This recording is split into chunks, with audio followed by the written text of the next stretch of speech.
I'm gonna reshare everything I did to make both of my kids love to go to sleep. First, we have consistent lullaby. This is the easiest thing to do. Use the same lullaby every single time you want your baby to sleep. Eventually, they will know that when they hear that little song, they are expected to sleep. This worked so good that it literally would make Jay start yawning when he heard the lullaby. And even now, Rose is 15 months, and every time she hears the lullaby, she says nene. Positive feelings before bed. This one I put in general terms because it can be used with really young babies. Basically, make them associate bedtime with good feelings, and you know your baby best, so do something maybe special before bedtime. When Jay was like 8 months old, I started doing this, and the thing he loved to do was shut off all the lights around the house. A bedtime frame is much more efficient than a bedtime, in my opinion, because every day is obviously different. What they did that day is different, and what time they woke up is probably different. And the main reason I say this is because if they are in the middle of something and it's 8 o'clock, like, and you don't care, like, I don't care what you're doing, it's 8 o'clock, it's bedtime,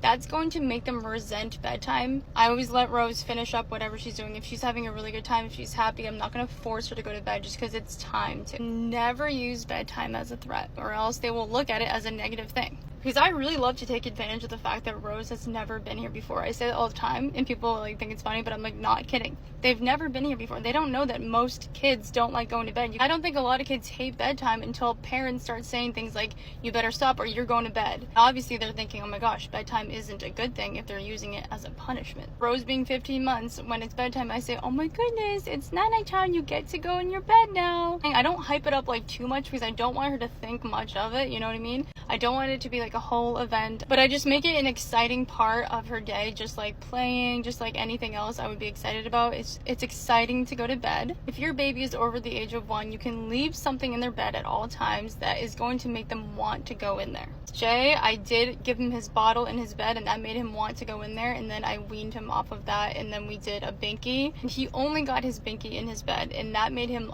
love going in his bed, and that made him not want to get out of it in the morning, because he knew the second I picked him up, the binky would stay in there. Those two things are controversial because they can cause teeth problems. All I know is that Jay is 5 now. He's never had any cavities. But if you don't want to use either of those things, you could use a stuffed animal, a light on the wall. They have those little aquarium things you can put inside the crib where they stare at it. Just something exciting that happens in the crib that's going to make them want to go in there.